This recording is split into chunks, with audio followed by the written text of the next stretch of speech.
여러분 안녕하십니까? 아카데미 시간입니다. 아카데미 주제는 영적 변화라고 하는 부분에 대한 주제를 가지고 한 시간 말씀을 같이 나누겠습니다. 교회 가운데 저도 신앙생활 하면서 하나님께서 제 마음에 변화를 주시고 또 제 마음을 새롭게 해주신 부분들이 있습니다. 그런 부분들을 몇 단락으로 이렇게 나누어서 이야기를 좀 드리려고 합니다. 영적으로 변화가 오는 부분에 있어서 제일 첫 번째 중요한 부분은 말씀을 받을 수 있는 마음이 만들어지는 것이 참으로 중요하다고 생각이 들어집니다. 그래서 우리 마음에 어떻게 하면 말씀이 이렇게 받아질 수 있는지, 말씀과 하나가 될 수 있는지, 그리고 두 번째는 이제 말씀이 우리 마음에 흘러 들어왔을 때 하나님 우리에게 믿음을 형성시켜 주시고 그 믿음이 우리 마음을 쉬게 해 주시고 우리 마음을 평안케 하시고 또 우리 마음에 담대한 마음들을 이렇게 만들어 주시는 것을 우리는 볼 수가 있습니다. 그리고 이제 우리가 믿음 안에 들어와서 또 우리 속에 하나님께 주시는 귀한 마음들이 있는데 그런 귀한 마음과 말씀들을 우리 마음 안에 계속해서 그걸 키워나가면 그러면 말씀의 세력이 마음에 이렇게 강해지고 확장되면서 우리 속에 일어나는 많은 육신의 생각들을 이기고 그것을 깨트리면서 우리 열매를 맺도록 그렇게 해주시는 것입니다. 우리 안에 어떻게 하나님의 마음들을 키워가고 강하게 하면서 우리가 신앙을 해나갈 수 있는지 그런 부분도 이 아카데미 시간에 이야기를 드리려고 하고요. 그리고 이제 우리가 네 번째로는 신앙생활 하면서 순간순간 믿음의 길로 가려고 할 때마다 여러분의 마음속에 그 믿음으로 못 가도록 우리 발목을 잡는 많은 육신의 생각들이 있을 겁니다.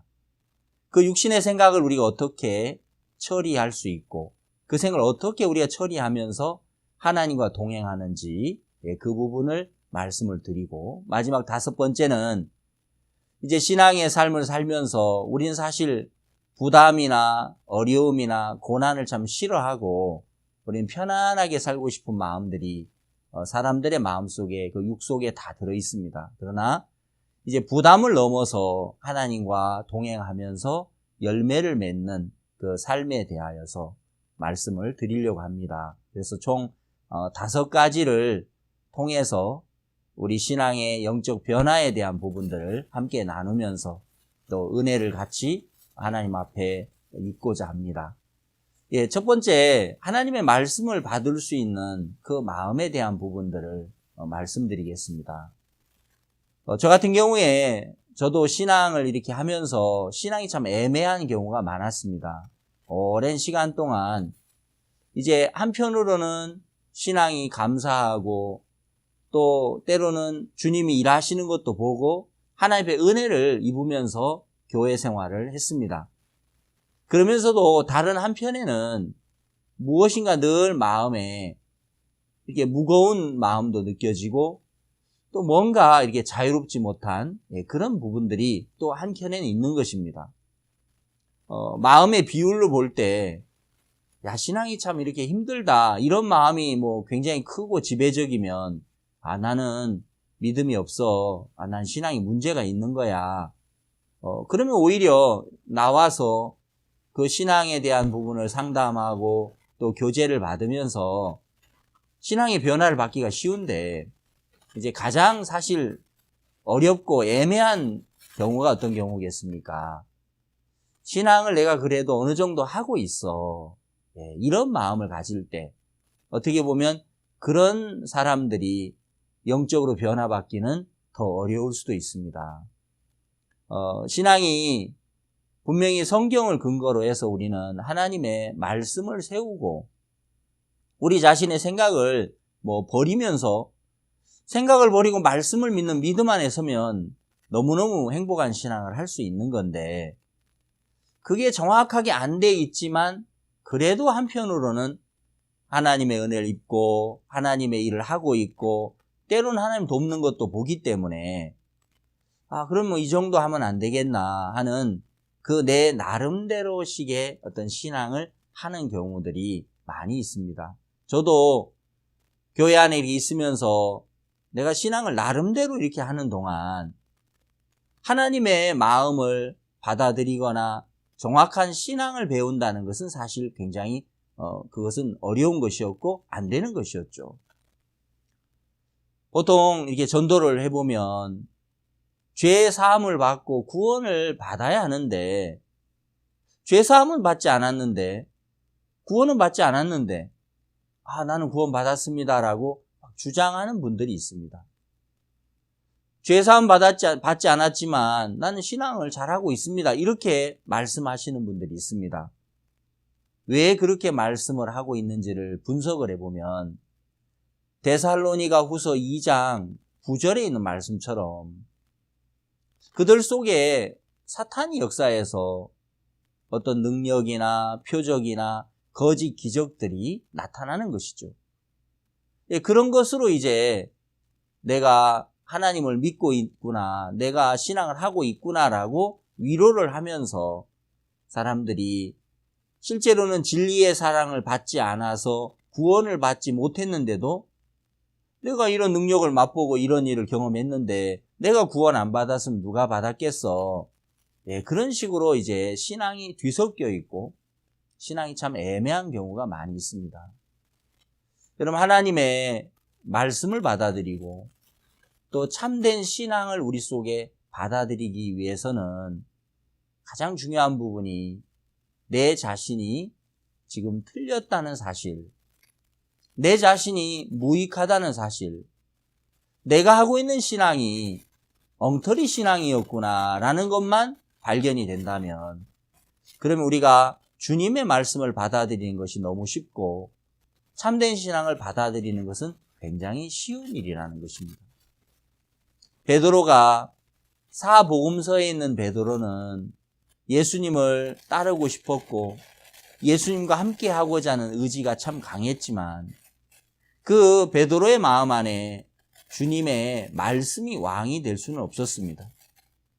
이제 베드로가 예수님을 3번 부인하는 그 사건이 일어나면서 베드로는 말씀이 생각나서 심히 통곡을 했다고 했습니다.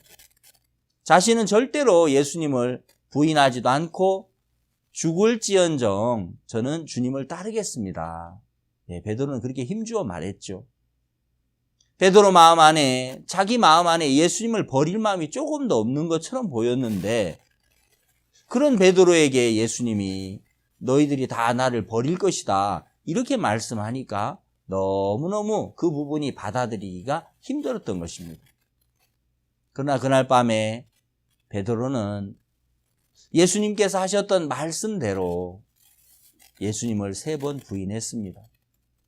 자기의 신변을 지키기 위해서, 자기 자신을 보호하기 위해서 본능적으로 베드로는 주님을 부인하고 주님을 배반했던 것입니다.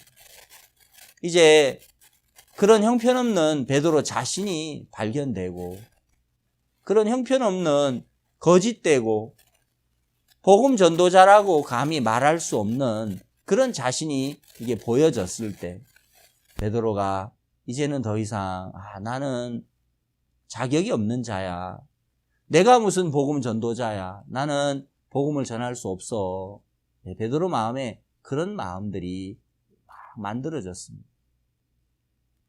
이제 베드로에게 주님이 찾아오셔서 그런 절망하고 있는 베드로에게 예수님께서 다시 디베랴 바다에서 그를 만나시고 그 베드로에게 베드로야 네가 나를 사랑하느냐 3번 물으시면서 이제 베드로는 예 주님 제가 주님 사랑합니다. 저 말고 누가 있겠습니까? 이제 이렇게 말할 수 없는 게 지금 주님을 참 사랑하지만 이 마음 역시 또 언제 변할지 몰라.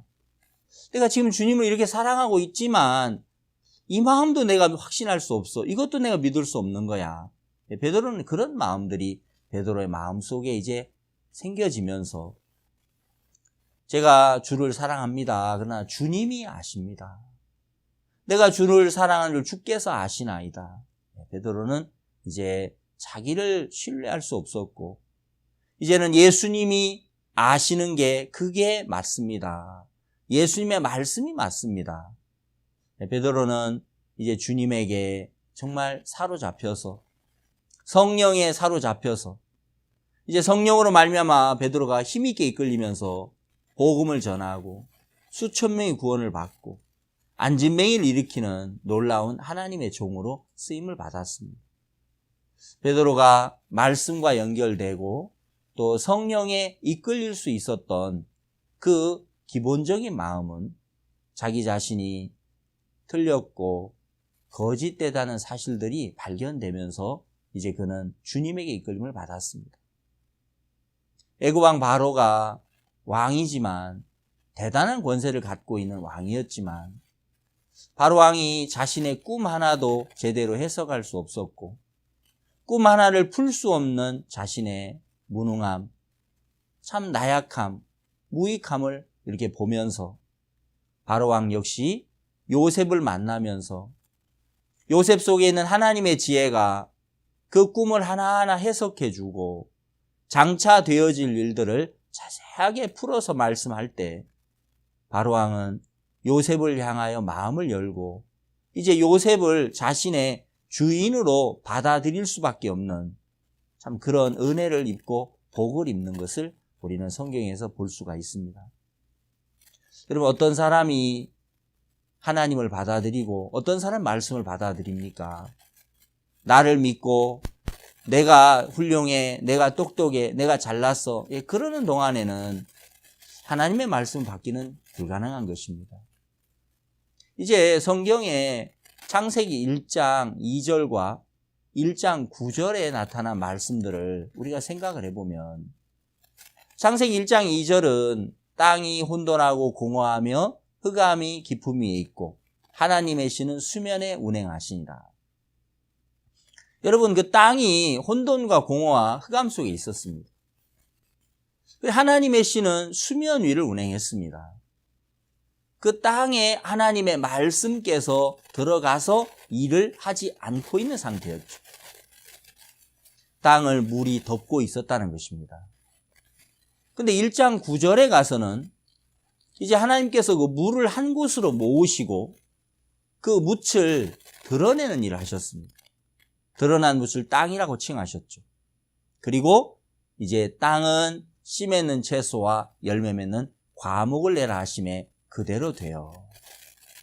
저는 그 성경을 제가 이렇게 읽고 제 마음과 한번 이렇게 연결해서 생각을 해봤습니다. 우리 인생의 마음과 연결해서 한번 생각을 해봤습니다. 1장 2절처럼 하나님의 말씀과 하나님의 능력이 우리 앞에 있지만 땅이 물이 덮여 있는 동안에는 그 하나님 말씀이 땅에 아직까지 일을 할 수 없는 것처럼 우리 마음도 신앙을 하면서 우리 마음이 관념적인 내 생각으로 내 관념으로 이렇게 덮여져 있는 동안에는 말씀이 우리 마음에 담겨지기가 어려운 것입니다. 예를 들어서 나는 예수님을 잘 믿고 있어. 나는 하나님을 잘 믿고 있어. 성경에 서기관과 바리새인들 나는 하나님 잘 섬기고 있어. 하나님 잘 믿고 있고 따르고 있어. 그렇게 생각했지만 그건 어디까지나 자기들의 관념인 것입니다. 실제 서기관과 바리새인들은 사람의 유전을 따랐지 하나님의 계명을 버렸습니다. 그들은 예수 그리스도를 배척했습니다. 그러면서도 자신들은 하나님을 잘 섬기는 그런 사람들이라고 여기는 동안에는 예수님의 말씀을 받을 수가 없는 것입니다. 우리가 신앙생활 하면서 우리 자신들에게도 그런 부분들이 많습니다. 그러다 어느 날 이제 내 마음이 드러나지는 거죠. 마치 그 땅을 덮고 있던 물이 걷어지면서 묻이 다 드러나진 것처럼 우리 마음의 근본이 드러나져서 혼돈하고 공허하고 흑암의 깊음에 있는 내 마음의 근본이 드러나지는 것처럼 여러분, 우리 마음에 정말 하나님을 내가 참 믿고 있는 것이 아니구나, 내가 참 거짓되구나, 내가 틀렸구나, 내가 예수님을 믿는 게 아니고 나를 믿었구나, 이런 마음들이 드러나지면서 내 신앙이 참 나름대로의 신앙을 해왔네. 엉터리로 신앙을 했네.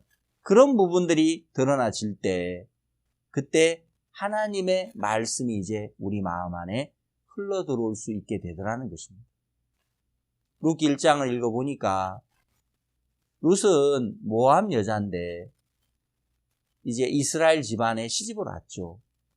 모압으로 흉년을 피해 건너왔던 그 엘리멜렉과 나오미의 집안의 며느리가 됐는데 그 시어머니 나오미와 룻이 함께 있는 동안 룻의 마음에서 이제 무엇을 보았느냐면 내가 지금 이제까지 섬겨왔던 모압의 신은 참된 신이 아니구나.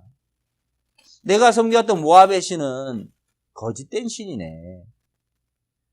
시어머니가 믿는 그 이스라엘의 하나님, 그 하나님이 참된 신이구나. 룻의 마음에 그 부분이 발견이 됐습니다. 그랬을 때 이제 룻은 어머니의 하나님이 나의 하나님이 되었습니다. 어머니의 백성이 나의 백성입니다 하면서 룻은 이제 그 어머니의 하나님을 따라가기로 마음을 정할 수밖에 없었다는 것입니다. 여러분, 말씀을 우리 마음 안에 받을 수 있는 이 부분이 너무너무 복된데 언제 우리가 신앙을 받아들이고 언제 우리가 말씀을 받아들이고 언제 교회 안에서 우리가 신앙을 배워나갈 수 있는가를 생각해 보면 그건 내가 지금 신앙을 엉터리로 했구나. 내가 신앙을 내 나름대로 해왔구나.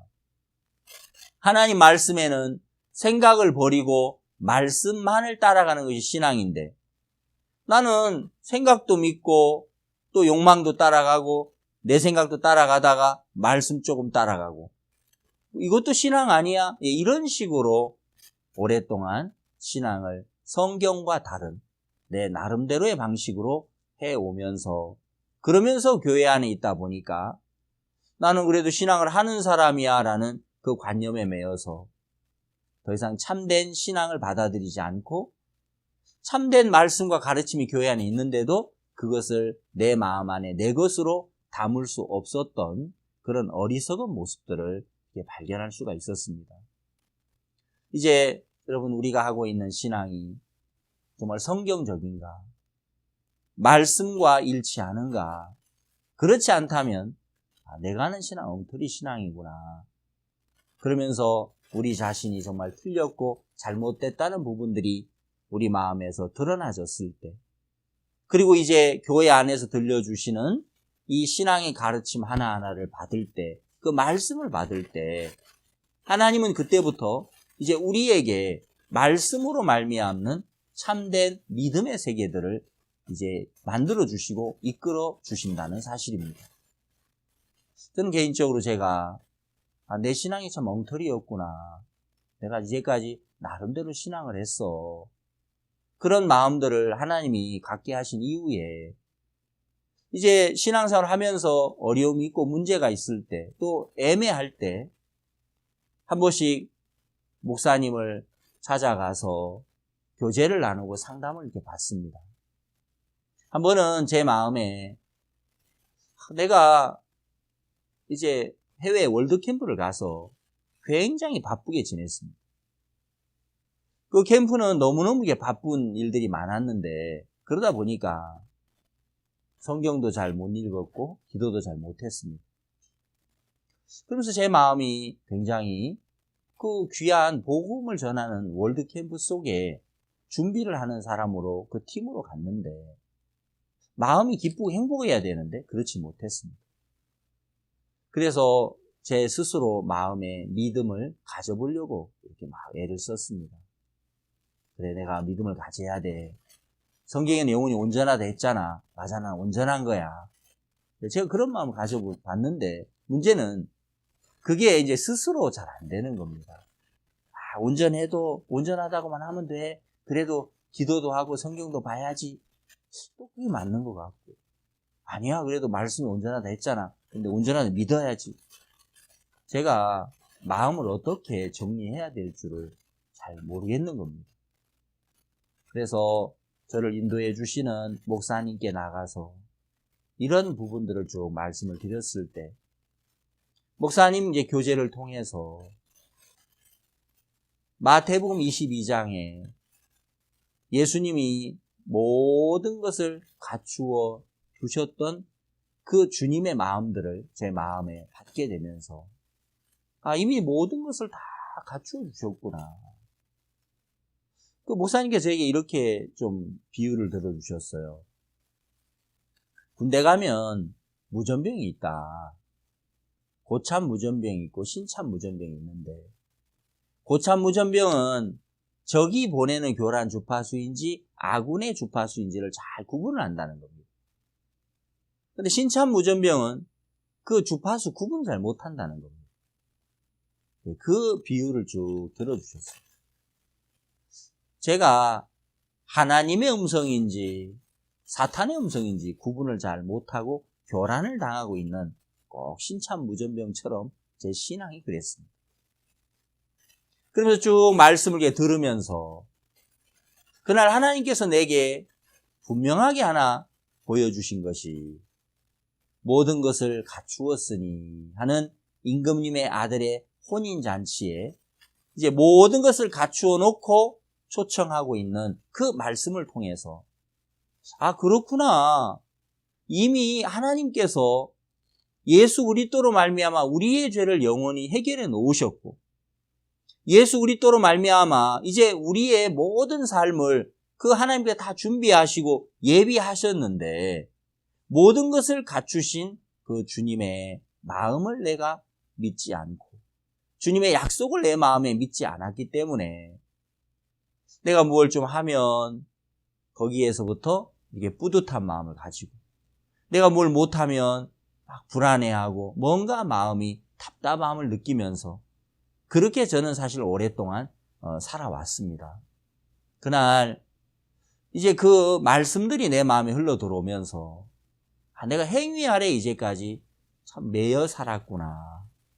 예수님의 보혈만을 의지한다고 하면서도 예수님의 보혈로 죄사함을 받았지만 여전히 내가 무언가를 또 해서 내 자신의 그런 신앙들을 막 지켜보려고 하는 그런 마음들이 제 마음에 있었는데, 이제 그 말씀이 그런 마음을 정돈하시고 정리해 주시면서 너무너무 감사했습니다. 그래, 내가 이런 월드캠프에 와 있는데 하나님이 함께 하시고 예수님이 함께 하시는데 얼마나 감사해. 주님 모든 걸 갖추셨네.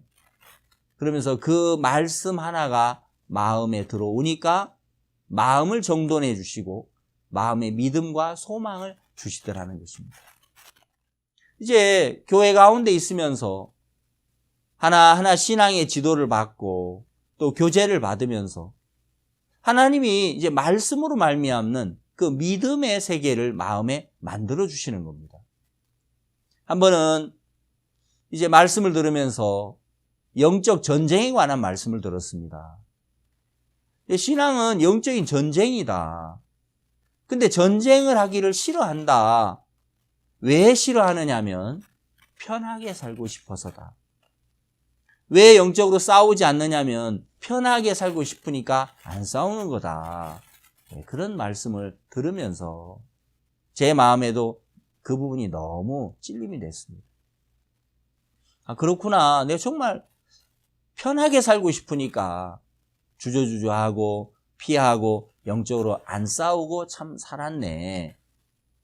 그러면서 이제 이런저런 일을 부딪혀보고 이렇게 싸워보는데 하나님이 시편 78편 9절의 말씀을 제게 보여주면서 에브라임 자손은 활과 병기를 갖추었으나 전쟁의 날에 물러갔도다. 내가 이미 예수 안에서 에브라임 자손이 되었는데, 에브라임이란 뜻은 창성하다는 뜻이죠. 여러분, 요셉이 첫 번째 아들 낳을 때 므낫세라고 이름을 지었습니다. 잊어버립니다. 하나님의 섭리와 하나님의 경륜에 의해서 요셉은 총리가 되었습니다. 요셉은 이제 하나님의 섭리 안에서 그동안 고난을 받았고 또 형들에게 버림도 받았고 이제 누명을 쓰고 감옥에도 갔었지만 이 모든 것이 하나님의 섭리 안에서 되어진 일이라는 사실을 요셉이 깨닫게 되면서 요셉의 마음에 그 첫 번째 아들의 이름을 므낫세라고 지었습니다. 잊어버립니다. 두 번째 아들의 이름을 에브라임이라고 지었습니다. 창성함이라. 여러분, 하나님이 예수님을 만난 우리에게 주신 두 가지의 이름인 것입니다.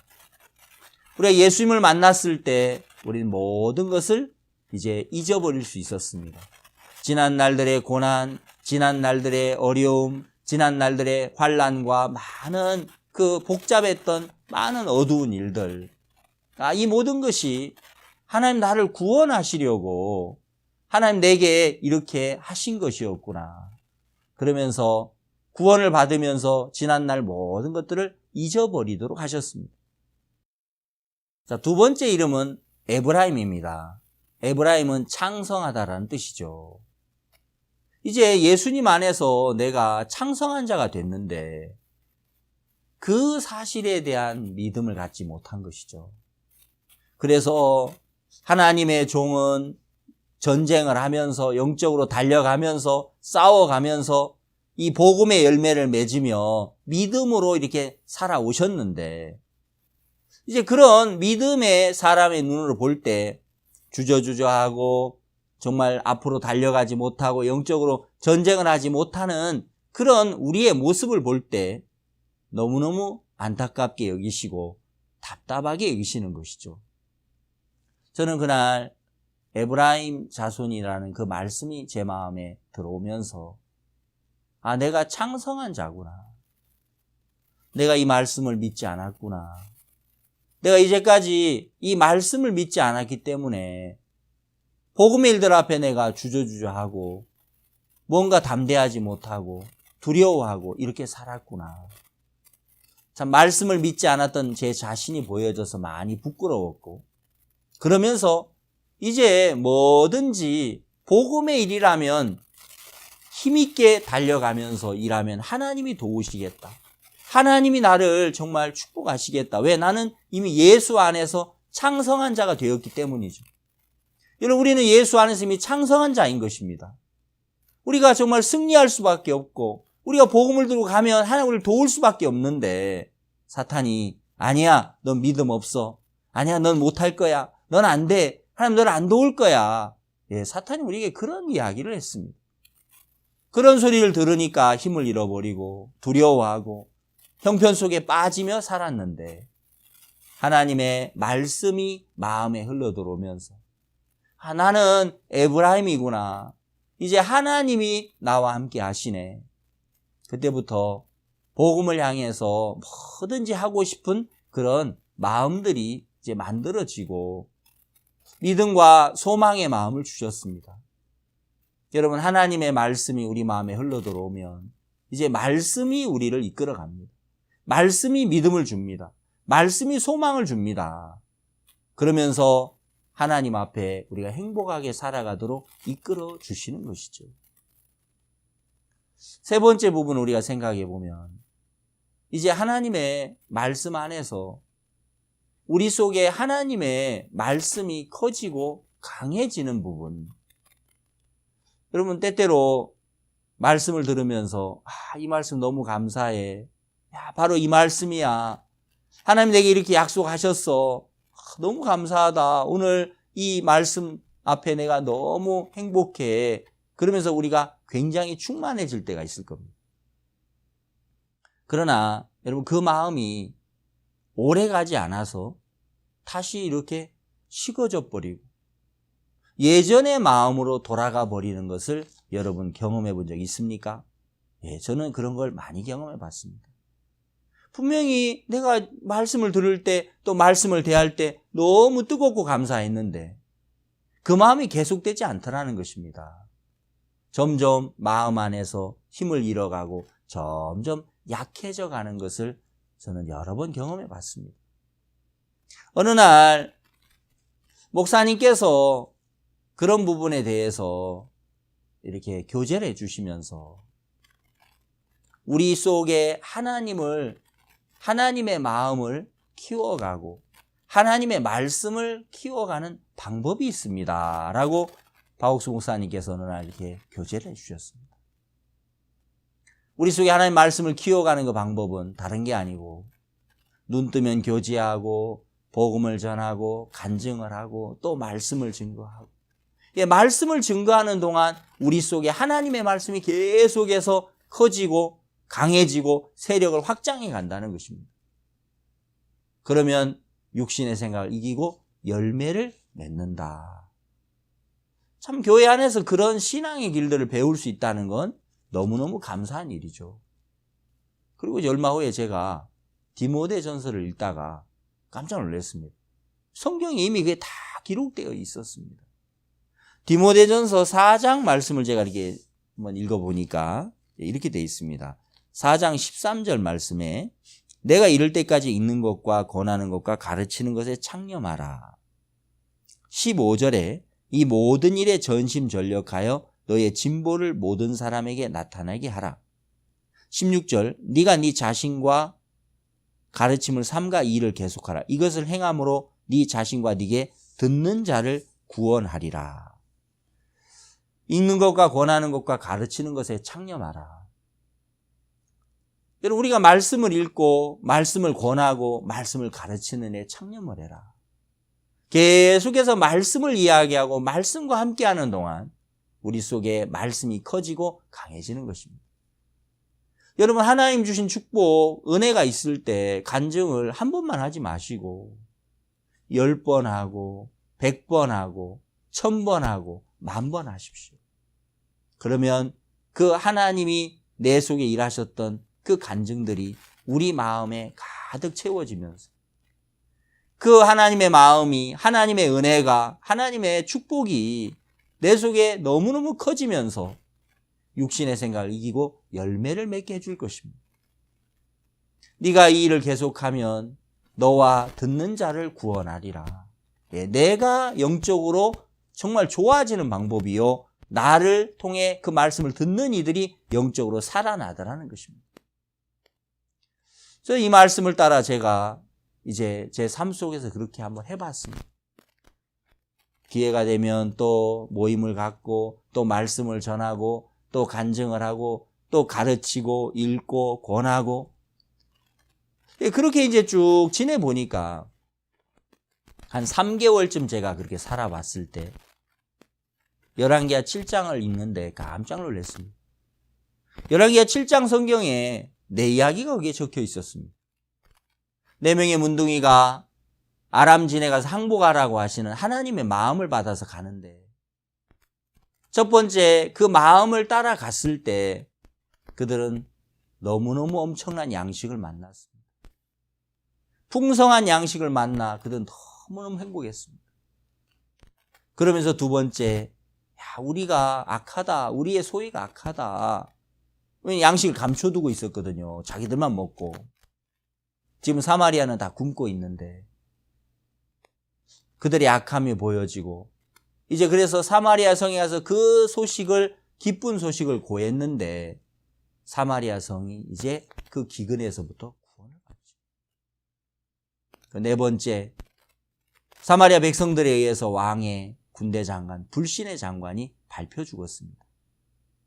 저는 그 성경 말씀을 제가 참 이렇게 읽으면서 하나님의 마음을 따라 내가 이렇게 길을 걸어갔을 때, 그때 풍성한 양식이 만나지고, 두 번째, 내가 얼마나 그동안 참 영적으로 무지하게 살았나, 얼마나 많은 말씀들을 내가 그냥 이걸 지키는 방법을 모르고 이 말씀들을 다 흘려보냈나, 제 자신이 너무 어리석고 악한 것이 보였습니다. 세 번째는 사마리아가 살아나듯이 이제 나와 함께하는 형제 자매들이, 나와 함께하는 분들이 이렇게 읽고 권하고 가르치는 그 일 속에 있으면서 그들도 생명을 얻고 양식을 얻더라는 것입니다. 마지막 네 번째, 육신의 그 군대 장관 같은 육신의 생각들, 그 불신의 생각들이 밟혀 죽는 것처럼 너무너무 쉽게 그 생각들을 버릴 수가 있었다는 것입니다. 여러분, 말씀이 커지고 우리 속에 하나님의 마음이 강해지면 생각을 버리는 건 굉장히 쉬운 것입니다. 그 말씀을 따라 하나님의 말씀이 우리 속에 강해지고 커졌을 때 우리는 불신된 생각들, 하나님과 다른 마음들을 버리고 내려놓고 비우는 건 아주 쉬워지는 거예요. 그게 어려운 것은 다른 게 아니고 내 마음 안에 말씀은 작고 생각이 커져 있기 때문에, 말씀은 작아져 있고 형편만 커져 있으니까 그게 잘 안 되고 힘들었던 것입니다. 우리가 신앙생활 하면서 여러분, 영적으로 참 중요한 부분이죠. 하나님이 주시는 은혜, 하나님 주시는 말씀, 하나님 주시는 마음, 그게 우리 마음 안에 참 은혜롭게 들어왔지만 얼마 안 가서 흘러 떠내려가는 게 참 많습니다. 그러나 우리가 말씀을 묵상하고 권하고 간증하고 가르치고 그러면서 그 일들을 계속해 나갈 때 정말 하나님께서 우리 마음 안에 말씀을 계속해서 크고 강하게 만들어 주시면서 하나님 우리 안에서 놀랍게 일하시고 은혜를 베푸시는 것을 봅니다. 하나님께서 여러분에게 주시는 그 마음들, 좋은 말씀들, 여러분 귀한 은혜들이 있을 때 그냥 흘려 떠내보내지 마시고 그냥 혼자만 갖고 있지 말고 또 간증하고 또 그 마음을 표현하고 가정에서 자녀들에게 또 아내에게 남편에게 또 주변에 있는 성도들에게 아니면 내가 만나는 많은 주변의 친구분들 또 회사 동료들 우리 마음 안에 있는 그 하나님 준 마음들을 계속해서 우리가 이야기할 때 놀라운 것은 그 말씀이 커지고 자라난다는 것입니다. 그래서 말씀이 크고 강해져서 육신의 생각을 이기고 열매를 맺게 해 주신다는 사실 너무너무 복되고 너무너무 감사한 일입니다. 여러분 우리가 네 번째 부분을 생각해 보겠습니다. 이제 우리가 하나님의 말씀을 따라 이제 믿음의 발걸음을 내디디려 하고 우리 하나님의 마음을 받아서 우리가 믿음으로 걸어가려고 할 때 그때 어떤 일이 벌어집니까? 우리 마음속에 그냥 아무렇지 않은 게 아니고 사탄이 역사를 합니다. 사탄이 이야기를 합니다. 열왕기하 7장 1절 말씀, 엘리사가 소망의 말씀을 이야기했습니다. 내일 이맘때에 사마리아 성에 고운 가루 한 세겔하고 보리 두 쏴에 한 세겔을 하리라. 너무너무 귀한 하나님의 약속의 말씀이었지만 2절에는 어떻게 되어 있습니까? 바로 왕의 군대 장관이 하나님이 하늘에서 창을 내신들 어찌 이런 일이 있으리요 하면서 불신의 이야기를 합니다. 우리 마음의 모양을 이야기해 주고 있습니다. 여러분 우리가 말씀을 들을 때 그렇구나 하나님 일하시겠네. 근데 사탄도 가만히 있지 않습니다. 그 다음 우리에게 이야기합니다. 아니야 너한테는 역사 안 해. 아니야 이 약속 너에게 한 약속이 아니야. 아니야 이런 귀한 역사는 너에게는 안 되지. 저런 목사님들이나 이렇게 복음을 전하는 전도자들 저런 분들에게 역사하지 너에게 이런 일은 없지. 자, 우리에게 이런 많은 생각이 올라옵니다.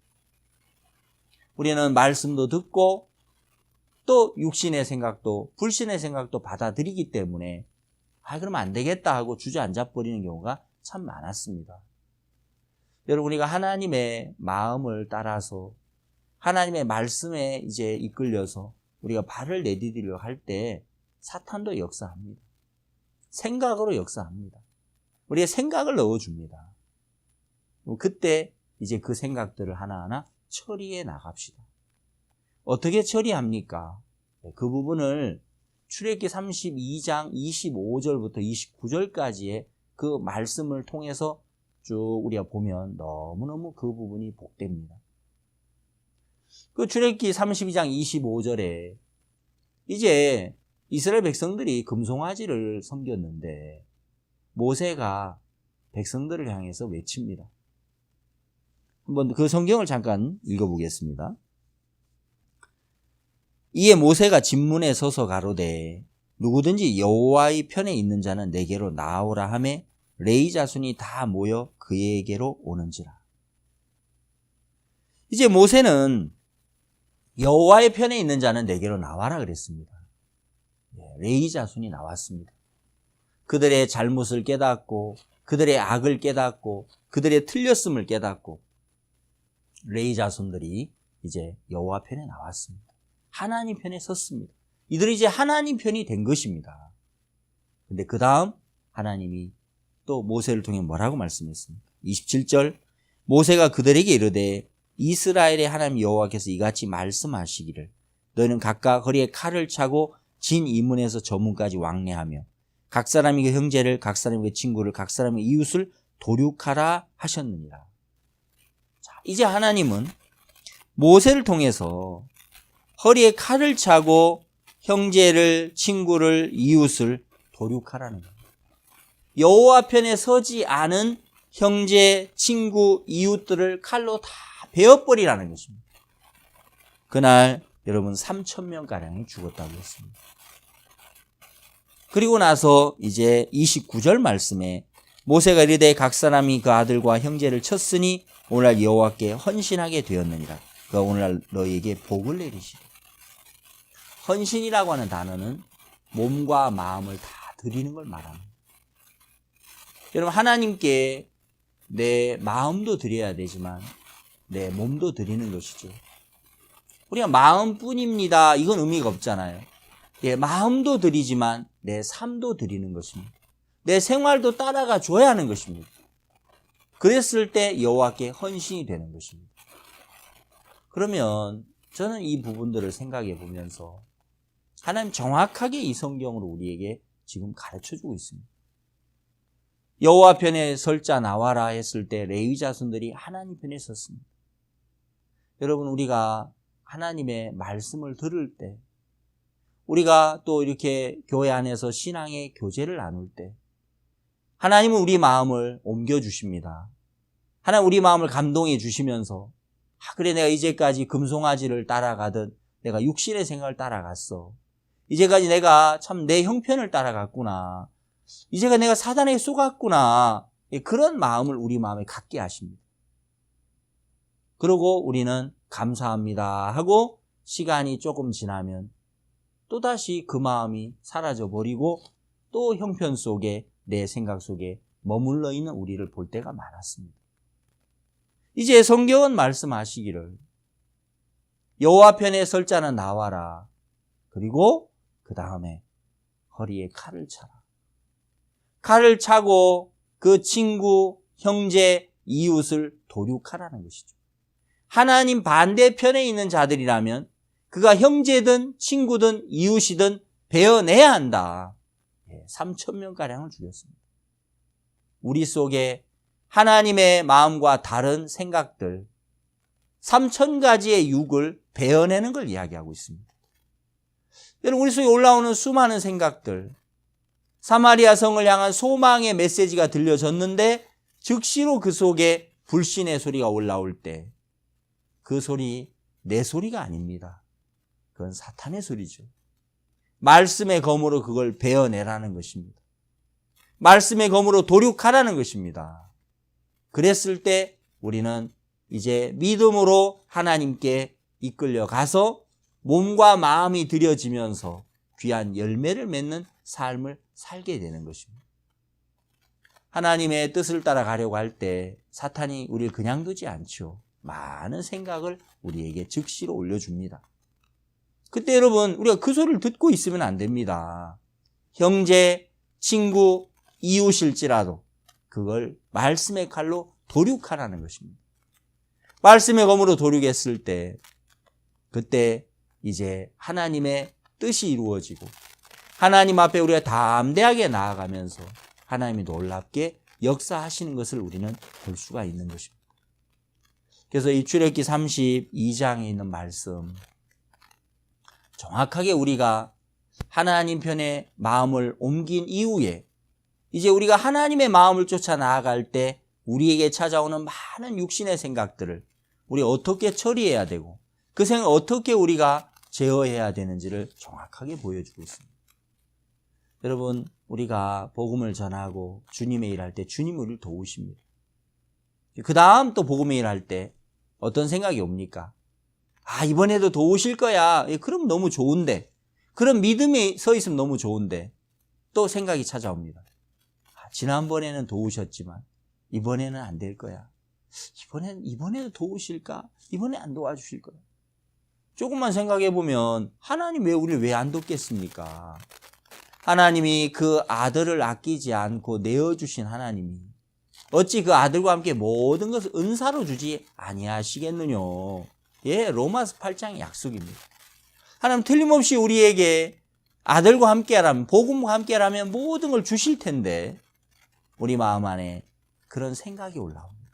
그때 여러분 말씀의 검으로 도륙하십시오.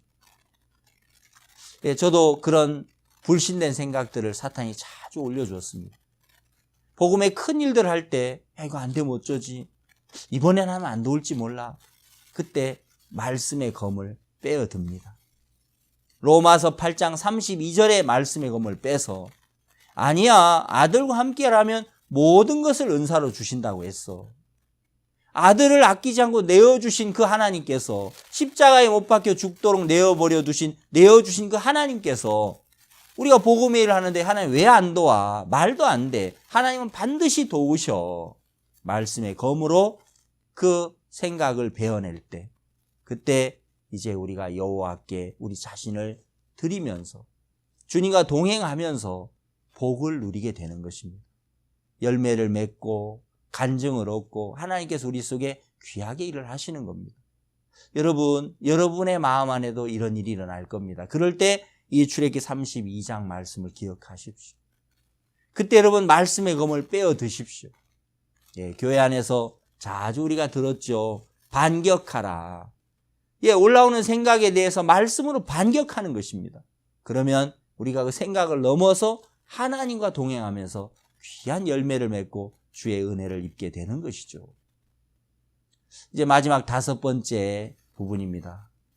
여러분 말씀에 이끌려서 우리가 신앙생활을 하면서 사실 하나님은 우리를 인도하실 때 우리를 편안한 곳으로 인도하시는 게 아니고 하나님은 하나님의 뜻 가운데 우리 인도할 때 그 하나님의 뜻을 이루기 전에 그건 우리가 볼 때 굉장히 부담스러워 보이고 불가능해 보이고 우리 한계 바깥의 일들을 하나님은 하도록 우리를 이끌어가는 걸 봅니다. 그래서 신앙은 마치 우리가 그리스도 예수의 좋은 군사로 우리가 모집된 자들인데 나와 함께 고난을 받을지어다 그렇게 말씀했습니다. 항상 어려움도 있고 부담도 있고 고난도 있지만 말씀에 이끌려 갈 때 하나님 반드시 예비하시고 축복하시고 역사를 하시는 것입니다. 에스더서를 읽어보면 이제 에스더가 왕비가 돼서 너무 평안하고 너무 안전한 곳에 왕궁 안에 거하고 있었습니다. 그런데 밖에서는 어떤 일이 벌어졌습니까? 하만이 권세를 잡고 이제 하만에게 무릎도 꿇지 않고 절하지도 않는 그 모르드게만 죽이려고 하는 게 아니고 유대인 전체를 다 죽이려고 했습니다. 그러면서 하만이 조서를 꾸며서 이제 12월 13일이 되면 유대인들을 다 멸망시키는 그 사망의 조서, 그 멸망의 조서가 반포됐습니다. 이 사실을 알게 된 모르드게가 금식하며 하나님께 기도하면서 모르드게 마음속에 하나님이 주신 마음이 있었죠. 하나님이 에스더가 왕후가 된 것이 바로 이때를 위해서 된 게 아니냐. 그러면서 모르드게는 에스더가 왕 앞에 나가면 하나님이 반드시 일을 하실 거다. 그런 믿음과 소망을 얻게 됐습니다. 믿음과 소망을 가지고 모르드게가 에스더에게 그 마음을 전했습니다. 마음을 전했는데 에스더가 부담스러워했죠. 왜냐하면 왕궁에는 규례와 법도가 있습니다. 왕이 부르지 않았는데 왕비가 나가면 큰일 납니다. 왕이 금호를 내어 밀어주지 않으면 그 왕비일지라도 그는 끌려가서 죽어야 하는 법입니다. 왕이 에스더를 부르지 않은 지가 30일이 지났습니다. 30일이 지났는데도 왕이 부르지 않았는데 에스더가 왕에게 나간다는 거, 그거 굉장히 부담스러운 일이죠. 글쎄 왜 부르지 않았는지 성경에 이유는 써 있지 않습니다. 뭐 국사를 펼쳐가느라고 그렇게 시간이 없었는지 아니면 어디 뭐 다른 나라에 뭐 전쟁을 했기 때문에 그랬는지 뭐 이유는 써 있지 않지만 어쨌든 에스더가 날마다 왕에게 부름을 입고 사랑을 받았던 것은 아니었던 것입니다. 이제 부담스러워하는데 모르드게가 이야기를 하죠. 네가 만일 잠잠하면 우리 민족은 다른 데로 말미암아 노임을 받을 거다. 하나님 구원하실 거다. 그러나 너와 내 집은 멸망할 것이다. 하나님의 정확한 그 뜻을 에스더에게 전달합니다. 에스더 아니더라도 유다인은 하나님께 지키시고 하나님께서 반드시 구원하시죠. 에스더가 그 마음을 따라서 그 말씀을 따라서 예 그러면 제가 3일 뒤에 나가겠습니다. 죽으면 죽으리다. 모르드게의 그 마음을 따라 그가 발을 내디딜 때 이제 그냥 뭐 장난식으로 나갈 수 있는 게 아니고 생명을 담보로 해서 나갔습니다. 왕이 그물을 내어 밀어주지 않으면 죽는 것이고 하나님이 마음을 감동해 주셔서 왕이 그물을 내어 밀면 에스더가 살 수 있었습니다. 이제 하나님의 손에 모든 걸 맡기고 하나님이 돕지 않으면 죽을 수도 있고 하나님 돕지 않으면 정말 에스더는 그의 생명을 잃어버릴 수밖에 없는 그런 위치에 에스더가 서게 됐습니다. 그러면 에스더 5장을 읽어보면 그 왕에게 나오는 에스더를 보면서 왕이 그 에스더가 얼마나 사랑스러워 보였습니다. 하나님 에스더의 그 에스더를 보면서 왕의 마음에 감동해 주신 겁니다. 하나님 역사해 주신 겁니다. 그러면서 그물을 내어 밀어 주고 그때부터 하나님이 놀랍게 에스더 성경을 또 이제 펼쳐 가시면서 5장, 6장, 7장, 8장, 9장까지 10장까지 하나님이 유대인들을 승리하게 만들어 주신 것입니다. 저는 참 그런 성경들을 보면서 이제 하나님의 말씀에 이끌려가는 삶은 때로는 정말 부담스럽기도 하고 그건 때로는 우리가 참 우리 자신의 모든 걸 내어놓고 맡기고 나가야 되는 그런 일들인 겁니다. 그래서 그냥 편하게 살고 싶고 부담 싫어하고 피하면 우리는 정말 아무것도 얻을 수 없고 하나님의 귀한 세계를 우리는 만날 수 없습니다. 영적으로 점점 우리는 타락해 들어가고 퇴보가 되는 것입니다. 여호수아 2장에 2명의 정탐꾼이 여호수아의 음성을 따라 그들이 여리고성으로 들어갑니다. 여러분 여리고성으로 들어갈 때 누구 집으로 가라는 말이 있습니까? 없습니다. 여리고성에 우리 정보원이 있어 어느 집에 가면 그 파란 대문집에 가면 그는 우리가 심어놓은 우리 편이야. 뭐 그런 이야기가 전혀 없습니다. 그냥 여호수아의 말씀을 따라 2명의 정탐꾼은 여리고성에 정탐을 하러 갔습니다. 하나님, 우리가 어디로 가야 합니까? 하나님, 우리가 오른쪽으로 갈까요? 왼쪽으로 갈까요? 이들은 기약된 게 없었습니다. 그런데 너무너무 놀라운 것은 그 2명의 정탐꾼의 발걸음을 하나님이 어디로 이끄셨습니까? 기생 라합의 집으로 이끄셨습니다. 기생 라합은 어떤 사람입니까? 예, 여리고 사람이지만 이미 마음이 다 녹아버려서 이스라엘의 하나님의 소식을 듣고 마음이 다 녹아서 그 마음이 이스라엘로 건너온 여자였습니다. 여리고 사람이지만 이스라엘로 마음이 옮겨온 여자. 그 여인이 기생 라합이라는 걸 이들은 어떻게 알았겠습니까? 네, 하나님이 그곳으로 이끌어 주셨습니다. 하나님의 말씀을 따라 우리가 걸어갈 때 하나님은 우리에게 준비된 축복의 세계를 열어주시는 것입니다. 반드시 하나님은 말씀을 따라 믿음의 걸음을 내디뎠을 때 하나님 반드시 우리에게 그 준비된 축복의 세계를 나타내시고 우리에게 귀한 열매를 맺도록 하나님 그렇게 일을 하시는 겁니다. 신앙생활은 여러분 부담도 있고 신앙생활은 어려움도 있고 한계도 있습니다. 그러나 말씀에 이끌려 나갈 때 하나님이 놀랍게 일하시는 겁니다. 룻기를 읽어보면 룻이 이제 나오미의 인도를 받습니다. 나오미가 편하게 그렇게 하지 않습니다. 목욕하고 기름을 바르고 의복을 입고 그 다음 나오미가 룻에게 보아스에게 내려가라. 다장마당으로 가라. 그래서 보아스가 누운 걸 보고 그 발치부를 들고 거기 너도 들어가 누워라. 예, 룻에게 나오미가 그렇게 말씀하시죠. 여러분, 정말 나오미는 룻이 그 보아스의 발치부를 들어가는 그건 굉장히 부담스러운 일입니다. 잘못되면 정말 음탕한 여자로, 잘못되면 더러운 여자로 그렇게 낙인 찍힐 수도 있고 어떤 문제가 발생할지 아무도 예측할 수 없습니다. 목욕하고 기름을 바르고 의복을 입는 것까지는 참 좋죠. 마치 우리가 죄사함을 받고 성령의 기름된 성령을 받고 이제 말씀의 의의 옷을 입고 교회 안에서 사는 건 참 부담 없고 좋은 것입니다. 참 행복한 것입니다. 그러나 하나님 우리를 다시 또 이끄십니다. 어디로? 그 보아스의 타작마당을 내려가라. 그리고 그가 누울 때 그 발치 이불을 들고 가서 누워라. 그건 정말 막막하고 막연한 부분이 많습니다. 그 미래가 어떻게 될지 그건 장담할 수 없습니다. 그러나 그 말씀을 따라갔을 때 하나님이 그 룻에게 보아스를 다시 만나면서 보아스가 이제 나보다 기업 물을 자가 있지만 그가 기업을 물으지 않으면 내가 너에게 이제 기업을 물을게. 내가 너를 아내로 맞이할게.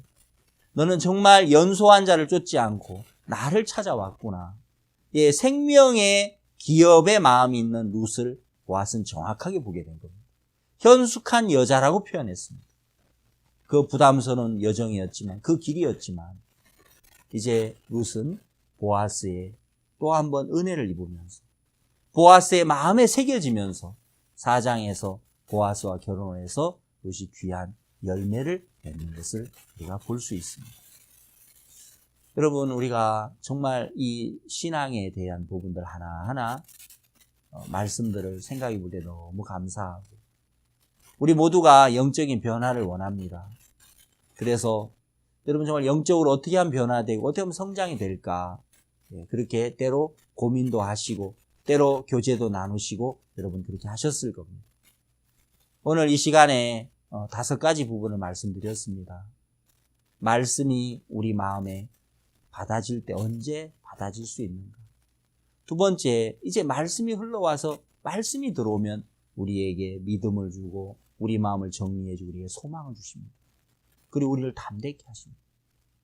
그리고 이제 교회 안에서 우리가 귀한 말씀들을 들었을 때 그 말씀을 키워가고 그 말씀들을 우리 속에서 강하게 해서 우리가 생각을 이기고 열매를 맺어가는 복된 신앙의 길이 있고 네 번째, 믿음으로 나갈 때마다 발목을 잡는 마음의 발목을 잡는 그런 생각이 올라올 때 어떻게 그걸 처리할 것이냐 그런 부분들 여러분 도륙하고 반격할 때 그때 우리는 그 생각을 넘어서 이제 달려갈 수 있습니다. 마지막으로 신앙의 길은 하나님 우리를 편한 길로만 이끌지 않고 부담스럽고 또 한계를 넘어야 하고 막막하고 그렇지만 여러분 말씀에 이끌려갈 때 반드시 준비된 라합의 집으로 들어가듯이 하나님이 준비하신 많은 축복이 있습니다. 그 축복을 여러분에게 허락하시는 것입니다. 그 축복을 그 준비된 축복과 준비된 은혜의 세계를 우리에게 반드시 열어주시면서 귀한 열매를 맺고 또 하나님을 얻어가는 그런 행복한 신앙인으로 우리를 이끌어 주실 것입니다.